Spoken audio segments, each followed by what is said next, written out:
He walked into the courtroom, handcuffed, alone, forgotten. No one knew the weight behind his name. Elias Carter, once a proud Marine, now just a shadow fighting for warmth and dignity. This isn't just a trial. It's a story of honor lost. Found. Stay with me. Hit subscribe and follow the channel to hear the full journey of a hero the world almost forgot. The courtroom buzzed with quiet murmurs as Elias Carter shuffled forward, his hands bound in cold metal cuffs. His face, deeply lined, worn by years of hardship, was lowered, almost as if he wished to disappear into the floor beneath him. But there was something else, something unspoken in his eyes. A flicker of a life long buried beneath the weight of silence. State your name. The clerk's voice cut through the room, sharp and official. Elias's voice emerged, low, cracked, trembling, but steady. Elias Carter, Staff Sergeant, United States Marine Corps. A hush fell. No one expected that. No one imagined a war hero standing before them like this. He settled into the wooden bench, the too large coat swallowing his frame, worn and faded like a ghost's shroud. Memories haunted every crease of his face, of distant battlefields where courage was the currency and survival was the only victory. The medals pinned to his chest long gone, replaced now by second-hand clothes and the harsh reality of the streets. The prosecutor rose, a young man polished and rehearsed. "Mr. Carter," he began, voice echoing through the courtroom, "you've been warned multiple times. Trespassing behind Jefferson Street Cafe, disturbing the peace. This is, your third citation this year." Elias remained silent, his eyes distant. The prosecutor continued. "We recommend 30 days of community service and a no trespass order. This would ban you from the 4th Street shelter, your only refuge in the winter months." The words hit the room like a cold slap. A no trespass order, no shelter, no warmth, just the merciless winter streets. The judge peered over her glasses. "Do you have an attorney today?" Elias shook his head slowly. "My public defender was called." "Away," he said softly. The judge nodded, then glanced at Elias. "Would you like to say anything on your own behalf?" For a moment, silence. Then Elias cleared his throat, voice rough with years of disuse. "Ma'am, I ain't asking for much. Just needed to stay warm. That spot, near the alley. It's cold out there. Jimmy, the cook, he leaves food. Sometimes I was finishing my sandwich." His words hung in the air, simple, human, desperate. The judge's expression shifted, unreadable. "Why that location?" Elias hesitated, then spoke with a faint tremble. "Jimmy's been there since I was a boy. His dad was in the military with me. Desert Storm." Her eyes locked on his, searching. "Your service?" "United States Marine." "Corpse," he said, straightening with a flicker of pride. "Staff Sergeant, 2nd Battalion, 8th Marines. Served 75 to 95. Vietnam, Iraq." The courtroom seemed to exhale. Suddenly, Elias was not just a homeless man. He was a soldier, a survivor, a brother in arms. But the stark contrast gnawed at everyone. How had this proud Marine ended up here, on trial for warmth? Elias felt the eyes, the judgment, but more than that, the forgetfulness. The world had moved on, forgotten the scars, the sacrifices, the man beneath the ragged coat. His mind flickered back to the battlefield, the gunfire, the friends lost, the weight of responsibility pressing on. His shoulders, then to the empty streets, the cold nights, the endless fight to just exist. "I don't expect your pity," Elias whispered, barely audible. "Just don't forget, not all battles are fought in war zones." The judge's gaze softened for a brief second before returning to the harshness of the law. But deep inside, something stirred, a crack in the armor of indifference. The courtroom door opened suddenly. A sharply dressed man entered, briefcase in hand. Calm, confident. "Your Honor," he said, "I've just been retained to represent Mr. Carter." Elias blinked, confusion and disbelief washing over him. He hadn't called a lawyer, couldn't afford one, not a man who looked like he belonged in boardrooms, not on cold benches. The judge looked at them both, surprised. "This is highly unusual." "Last-minute development," the attorney said smoothly. "I request a brief recess to speak with my client." As the courtroom broke for recess, Elias sat still, heart pounding. Who was this stranger? Why was fate bending toward him? Leaning close, the attorney whispered, "You won't need to pay. My firm is taking this pro bono." Elias's eyes widened. "Parker, like the judge?" Exactly. A storm was coming, one that would shake the very foundation of this courtroom. But Elias, worn and wary, only hoped for one thing: to be seen. To be remembered, to find a sliver of dignity amid the cold shadows. Because some heroes don't wear medals anymore.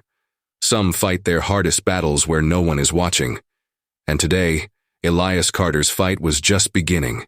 The judge's unseen connection. Through Jimmy's eyes, Jimmy wiped his hands on his apron, eyes flicking nervously toward the courtroom window. The dull hum of the city outside was nothing compared to the storm inside his chest. He had known Elias Carter for as long as he could remember, not as a homeless man, but as a brother in arms, a man shaped by war and silence. From the small kitchen behind Jefferson Street Cafe, Jimmy watched Elias every night. The old Marine never begged, never made a scene, just sat quietly near the alley vent, clutching whatever food Jimmy could slip him after his shift. Tonight, like so many nights before, Jimmy had left a sandwich behind the dumpster, a small act of kindness in a world that had long forgotten Elias's name. But now, hearing Elias was in court, facing charges, Jimmy's stomach twisted with helpless anger. How did it come to this? He thought. How does a man who carried a dozen lives on his shoulders end up fighting for crumbs of shelter and a few minutes' warmth? He remembered the first time he met Elias, years ago, long before the war scars hardened into a quiet ghost. Elias had been a regular customer, wearing his uniform proudly, talking softly about the brothers he'd left behind in the service. He never bragged, Jimmy recalled, but you could see the weight he carried.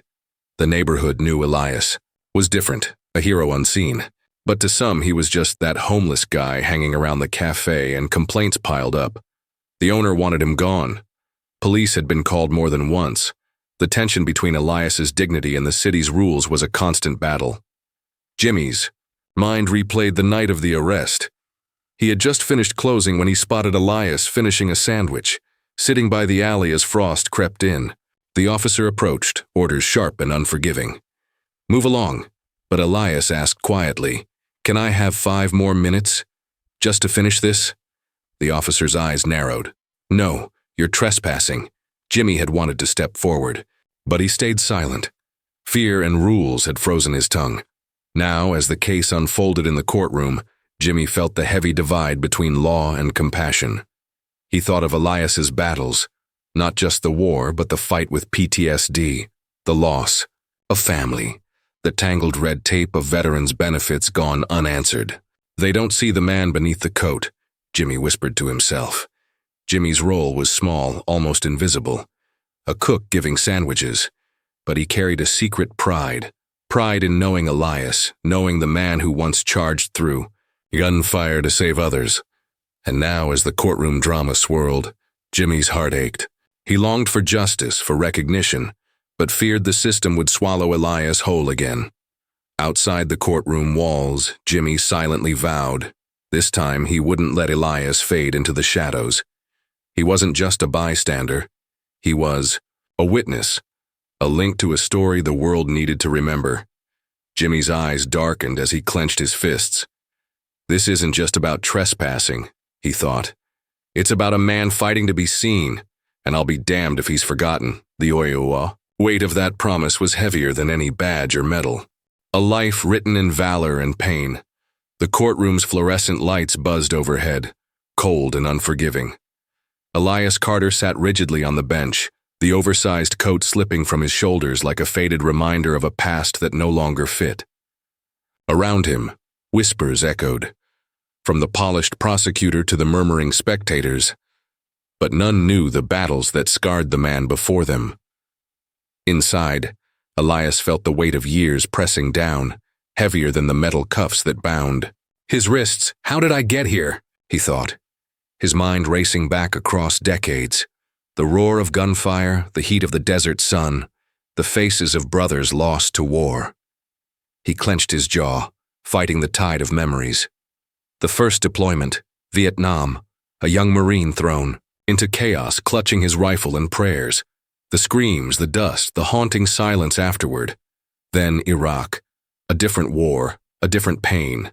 The ambush near Fallujah, the desperate fight to save Lieutenant Jack Parker. Elias's arms had carried that wounded officer through hellfire, shielding him as others fell around them. But no medals adorned his chest now. No parades. Just the cold street, the biting winter nights, the relentless judgment of a society that had moved on. The prosecutor's voice cut sharply through his reverie. Mr. Carter, your actions have disturbed the peace of our city. Trespassing, resisting lawful orders. This cannot be overlooked. Elias's eyes flickered toward the judge, Olivia Parker. She wore her robe like armor, her gaze stern yet conflicted. Elias sensed something beneath her calm exterior, a flicker of recognition, a hesitation. He swallowed hard.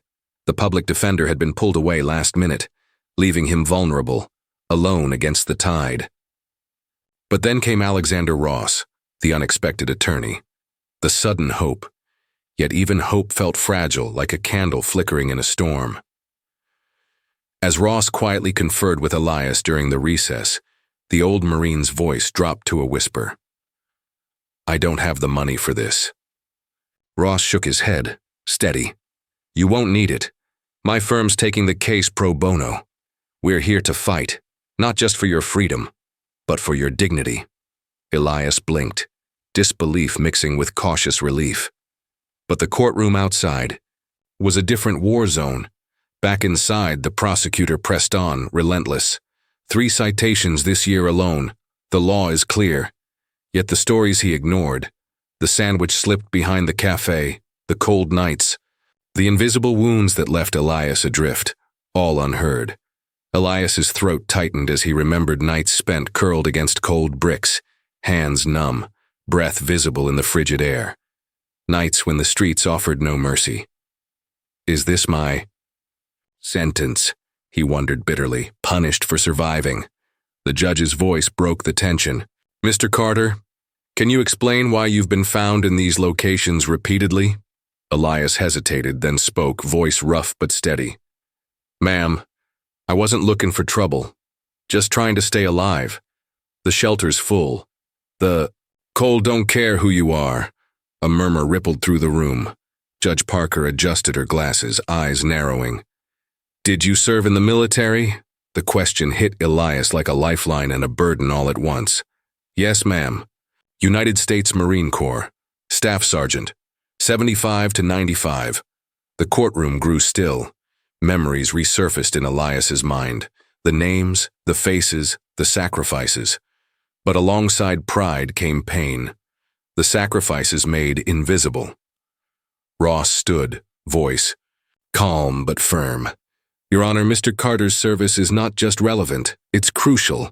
He's not just a man on trial. He's a veteran suffering from severe PTSD, battling injuries both seen and unseen. The prosecutor scoffed quietly, but the judge's gaze lingered thoughtfully on Elias. Why does this man who saved lives now stand condemned for warmth? Olivia's thoughts raced, tangled with memories of her brother, Jack, and the unknown Marine who had carried him to safety. The tension in the courtroom was electric. Every eye seemed to search Elias's face for answers, for truth.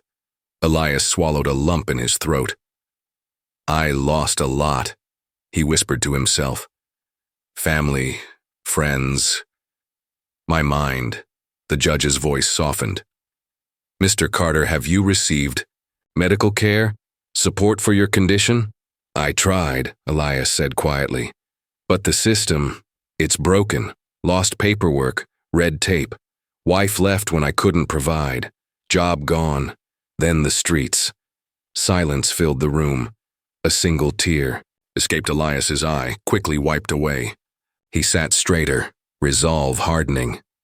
"I'm still here," he said, voice growing stronger. "Still fightin' even if it's just to be seen." Ross nodded approvingly. "That fight is what we intend to honor." Suddenly, a commotion at the back of the room. A silver-haired man in a Marine League jacket stood steady and resolute. "Your Honor," he said firmly. "I was there. Staff Sergeant Carter saved 6 of us that day. Took 2 rounds and kept fighting." The courtroom erupted in whispers and gasps. The judge tapped her gavel, calling for order, but her eyes held a storm of emotion. The prosecutor, caught between decorum and humanity, faltered.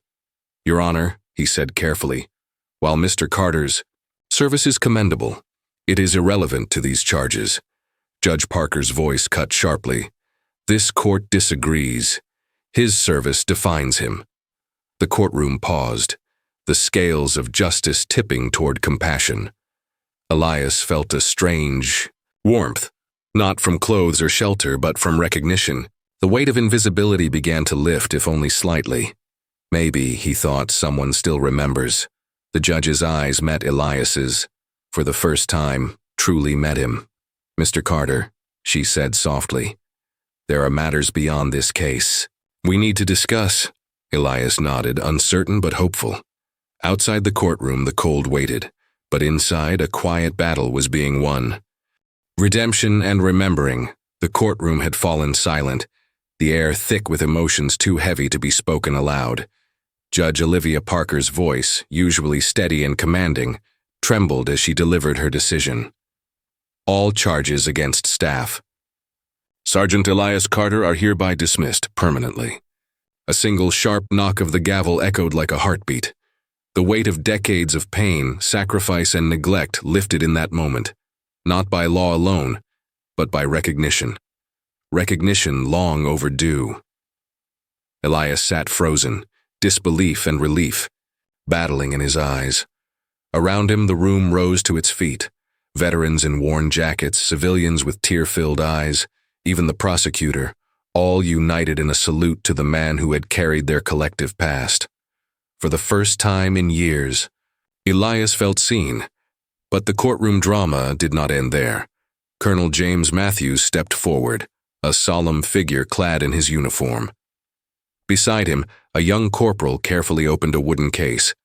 Inside, nestled in deep blue velvet, lay the Navy Cross, the second highest honor in the United States military. "By order of the Secretary of the Navy," the colonel announced, voice ringing with solemn pride. "Staff Sergeant Elias J. Carter is awarded the Navy Cross for extraordinary bravery during combat operations on April 17, 2004. Gasps and murmurs filled the room. Elias's jaw clenched tightly. He shook his head in disbelief. "I didn't do anything special. Just did my job," he whispered. "No, Sergeant," the colonel replied firmly. "This recognition is long overdue." As Elias accepted the medal, tears quietly escaped his eyes. It wasn't just the honor, it was the acknowledgement that his sacrifices had not been forgotten, that his life mattered. Judge Parker stepped down from the bench, removing the last barrier between them. "Your brother spoke often of your courage," she said gently. "You gave us 2 extra weeks with him. Time we never would have had." Elias swallowed the lump in his throat. "I always wondered if saving him just delayed the inevitable." "No," Olivia answered firmly. "He lived because of you, because of your sacrifice." Outside the courthouse, winter snow began to fall softly, covering the city in quiet white. But inside Elias's heart, a thaw had begun. Weeks later, Elias stood in his new apartment, a quiet space in a veterans' housing program.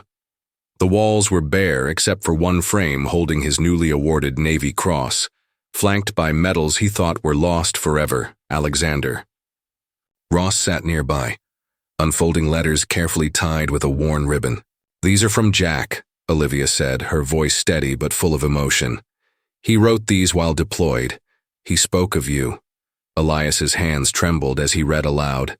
"Mom, Dad, Elias, I'm safe thanks to Staff Sergeant Carter. He moved through enemy fire like it didn't exist. He never left me behind." The words echoed through the room, a testament to loyalty, courage, and the unbreakable bonds forged in war. For years, Elias had believed he was forgotten, invisible to the world that had moved on. Now, he understood that true honor doesn't fade. It waits patiently to be remembered. Judge Olivia Parker smiled softly. Jack said no Marine gets left behind, not while I'm still breathing. Today we keep that promise. For you. Elias looked out the window, snowflakes drifting. Past. Someone remembered my name, he whispered. After all this time, the transformation was profound. A man who had once been lost in shadows was now stepping into light, not just as a veteran honored with medals, but as a human being reclaimed by dignity and respect. This story, Elias Carter's story, reminds us all that heroes don't always wear their courage on their sleeves. Sometimes they carry it quietly in unseen wounds and forgotten struggles. And sometimes it takes the courage of others, a cook leaving a sandwich, a lawyer fighting pro bono, a judge breaking protocol, to ensure that sacrifice is honored. The lessons are clear. Never judge a life by its surface. Every person carries a story worth hearing. True justice is more than law. It is compassion, recognition, and humanity. The debt owed to those who serve is not just in medals, but in memory, respect, and support. And finally, no one is truly invisible when someone chooses to see. Elias's journey is far from over, but the hardest battle, the battle to be remembered and valued, has been won. He is a hero not just by title, but by spirit. A man who stood tall when the world tried to forget him. And in that quiet strength lies hope for all who fight their own silent wars.